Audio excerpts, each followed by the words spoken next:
નમસ્કાર, ગુજરાત સમાચાર ટેલિવિઝન દ્વારા પ્રસ્તુત ન્યૂઝ બુલેટિનમાં આપ સૌનું સ્વાગત છે। આજના મુખ્ય સમાચાર। કેન્દ્ર સરકાર દ્વારા રાંધણ ગેસમાં ફરી ₹50નો વધારો કરવાની હિલચાલ। હિન્દુત્વમાં વર્ષોથી થયો છે સજાતીયતાનો સ્વીકાર। મુસ્લિમ હોવાથી આઝાદે કર્યો ગે સેક્સનો વિરોધ તેમ જણાવતા માનવેન્દ્રસિંહ। હાઈકોર્ટ દ્વારા કોર્પોરેશનને આદેશ। સાબરમતી રિવરફ્રન્ટના 10,000થી વધુ ઝૂંપડાવાસીઓને ઓગસ્ટના અંત સુધી પુનર્વસન। અને શહેરના શાહપુર વિસ્તારની ઇસ્લામિક શાળાની વિદ્યાર્થિનીને નગ્ન કરી ફેરવતા શિક્ષણ અધિકારીએ કરી તપાસ। સમાચાર વિગતવાર। રાંધણ ગેસના સિલિન્ડરના ભાવમાં સરકારે તાજેતરમાં જ ₹50નો વધારો કર્યો હતો। આમ છતાંય તેલ કંપનીઓ આટલા વધારાથી સંતુષ્ટ નથી અને હવે આ કંપનીઓના દબાણના પગલે કેન્દ્ર સરકાર ફરી એકવાર રસોઈ ગેસને ₹50 જેટલો મોંઘો કરવા વિચારણા કરી રહી છે। સૂત્રોના જણાવ્યા અનુસાર પેટ્રોલિયમ મંત્રાલય આ અંગે એક પ્રસ્તાવને અંતિમ રૂપ આપી રહ્યા છે અને ત્યારબાદ ચર્ચા કરવામાં આવશે, તેમ પેટ્રોલિયમ મંત્રી જયપાલ રેડ્ડીએ જણાવ્યું હતું। કેન્દ્રના સ્વાસ્થ્ય મંત્રી ગુલાબનબી આઝાદે સજાતીયતા પ્રત્યે જે વલણ જાહેર કર્યું હતું તે સંદર્ભે માનવેન્દ્રસિંહે આકરી ટીકા કરી હતી। તેમણે જણાવ્યું હતું કે આઝાદ મુસ્લિમ હોવાથી ગે સેક્સનો વિરોધ કરે છે તથા આ નેતાઓએ હોમોસેક્સ્યુઆલિટી સમજવાની પરવા કરી નથી। તેઓને અજ્ઞાન તથા તેમની અવગણના કરવા માટે તેઓને દોષિત ગણે છે। હિન્દુ શાસ્ત્રો પ્રમાણે સજાતીયતા પ્રાચીન કાળથી સ્વીકારાયેલી છે। આ પ્રકારની અણસમજ દૂર કરવા અમે સરકારને પૂરી સહાય કરવા તૈયાર છીએ।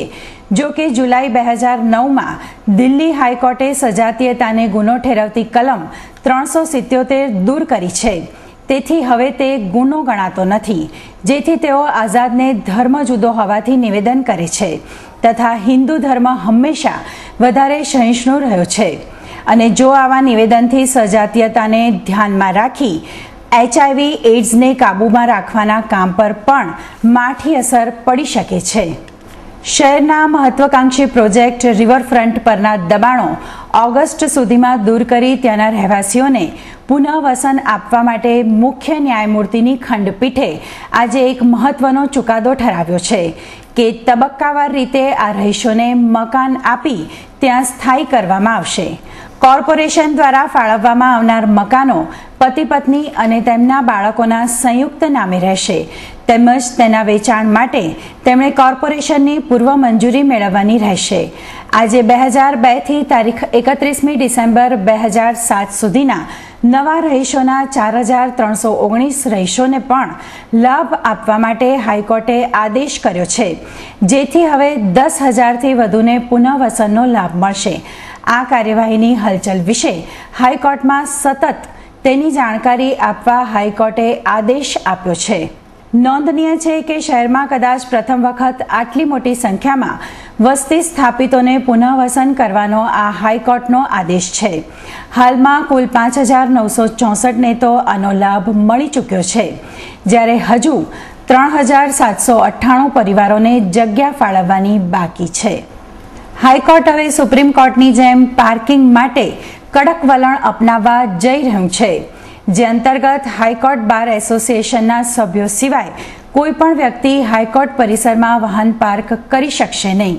પ્રાપ્ત માહિતી મુજબ હાઈકોર્ટમાં એડવોકેટ્સ, અસીલો, કર્મચારીઓ સહિત રોજના 12,000થી વધુ લોકો આવે છે, પરંતુ હાઈકોર્ટનું પાર્કિંગ મોટી સંખ્યામાં વાહન સમાવી શકતું નથી તથા એડવોકેટ્સને વાહન પાર્ક કરવામાં તકલીફ પડે છે।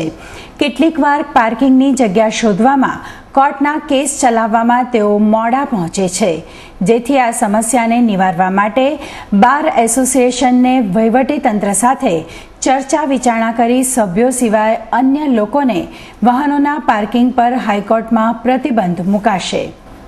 ગુલબર્ગ હત્યાકાંડમાં સંજીવ ભટ્ટ મહત્વની હકીકતો પ્રકાશમાં લાવી શકે તેમ છે, માટે તેને સાક્ષી બનાવવાની સાક્ષીઓ તરફી અરજી અંગે આજે સ્પેશિયલ ડેઝિગ્નેટેડ કોર્ટ સમક્ષ સુનાવણી હાથ ધરવામાં આવી હતી।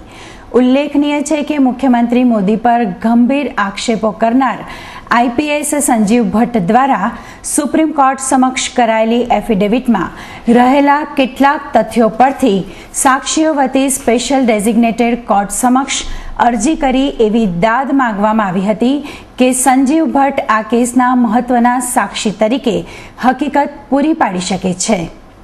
ગુજરાતમાં 2012ની વિધાનસભાની ચૂંટણી આવી રહી છે ત્યારે રાજકીય પક્ષોમાં એકબીજાની પાર્ટીઓમાં જોડાવાનો સિલસિલો ચાલુ થયો છે.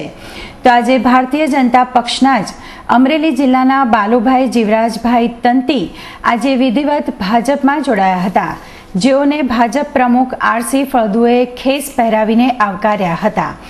તો રાષ્ટ્રીય સંદર્ભમાં અને રાજકીય સંદર્ભમાં ભવિષ્યમાં એમની શક્તિનો યોગ્ય રીતે ઉપયોગ થવો જોઈએ. મારી શક્તિ રાષ્ટ્રના હિતમાં અગર મારે કામે લગાવી હશે તો માત્ર ને માત્ર ભારતીય જનતા પાર્ટી જ મારા માટે યોગ્ય છે. તેઓ મૂળ ભાજપમાંથી જ નારાજ થઈ વિખૂટા પડ્યા હતા.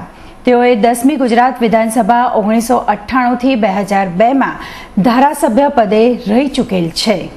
આવનારા દિવસોમાં આ પાર્ટી મારી ઉપર જે જવાબદારી આપશે હું નિષ્ઠાપૂર્વક કરીશ. અગાઉની જે વફાદારીઓ છે એ વફાદારી એ મારા સંસ્કાર છે, એ ભારતીય જનતા પક્ષ તરફથી મળેલી મને એક ભેટ છે. શાહપુરમાં આવેલી ઇસ્લામિક સ્કૂલમાં પહેલા ધોરણમાં અભ્યાસ કરતી વિદ્યાર્થિનીને ક્લાસરૂમમાં નગ્ન કરી ફેરવતા ત્યારબાદ બાથરૂમમાં પૂરી દેતા હોબાળો મચી ગયો છે. શાહપુર પોલીસે આ અંગે સઘન તપાસ કરી દોષિત શિક્ષિકા રેહાના પટેલની ધરપકડ કરી છે. આજે ડીઈઓએ પણ સ્કૂલમાં આવી વધુ તપાસ હાથ ધરી હતી. તેમને ફરિયાદ મળતા જ જણાવ્યું હતું કે આ શાળાને તો મંજૂરી મળી જ નથી.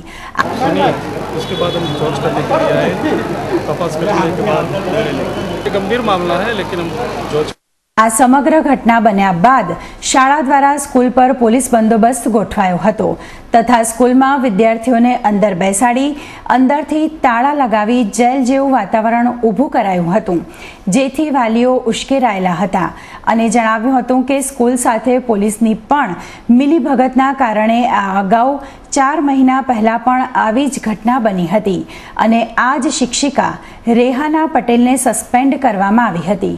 પરંતુ આ શાળાના જ ટ્રસ્ટી ઇકબાલ પટેલની તે પત્ની હોવાથી તેને ફરીથી આ સ્કૂલમાં લઈ લેવામાં આવી છે અને આ જ શિક્ષિકા દ્વારા વિદ્યાર્થીનીઓને ત્રાસ આપવામાં આવે છે. સ્કૂલના સત્તાધીશો આ સ્કૂલને વેચવા માંગે છે, જેથી આવા કારણે વિદ્યાર્થીઓને હેરાન કરવામાં આવે છે.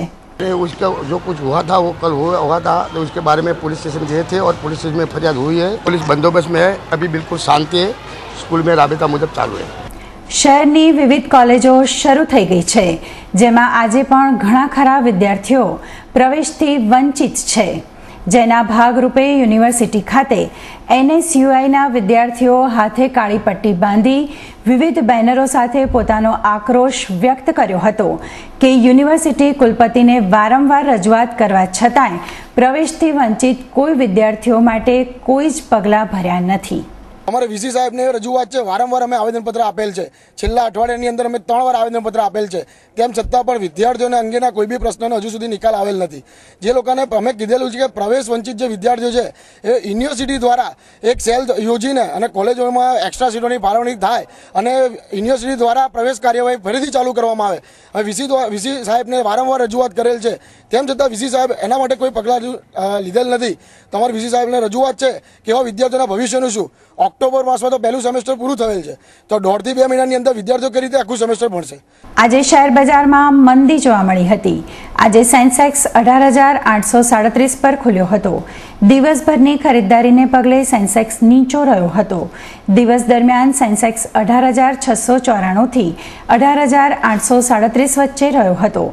દિવસને અંતે સેન્સેક્સ 69 પોઈન્ટ ઘટીને 18,744 પર બંધ રહ્યો હતો, જ્યારે નિફ્ટી 18 પોઈન્ટ ઘટીને 5,632 પર બંધ રહ્યો હતો. અને હવે જોઈએ આજના હવામાન સમાચાર. આજનું અમદાવાદનું મહત્તમ તાપમાન 36 ડિગ્રી સેલ્સિયસ અને લઘુત્તમ તાપમાન 30 ડિગ્રી સેલ્સિયસ રહ્યું હતું. જ્યારે બરોડા મહત્તમ 34 ડિગ્રી, લઘુત્તમ 28 ડિગ્રી, સુરત મહત્તમ 31 ડિગ્રી, લઘુત્તમ 28 ડિગ્રી, રાજકોટ મહત્તમ 35 ડિગ્રી, લઘુત્તમ 27 ડિગ્રી અને ભુજનું મહત્તમ તાપમાન 34 ડિગ્રી સેલ્સિયસ અને લઘુત્તમ તાપમાન 27 ડિગ્રી સેલ્સિયસ રહ્યું હતું. તો આ હતું ગુજરાત સમાચાર ટેલિવિઝન દ્વારા પ્રસ્તુત ન્યૂઝ બુલેટિન. આપની આસપાસ બનતી ઘટનાઓનો તાદ્રશ્ય ચિતાર લઈને આવતીકાલે ફરીથી ઉપસ્થિત થઈશું આ જ સમયે. નમસ્કાર.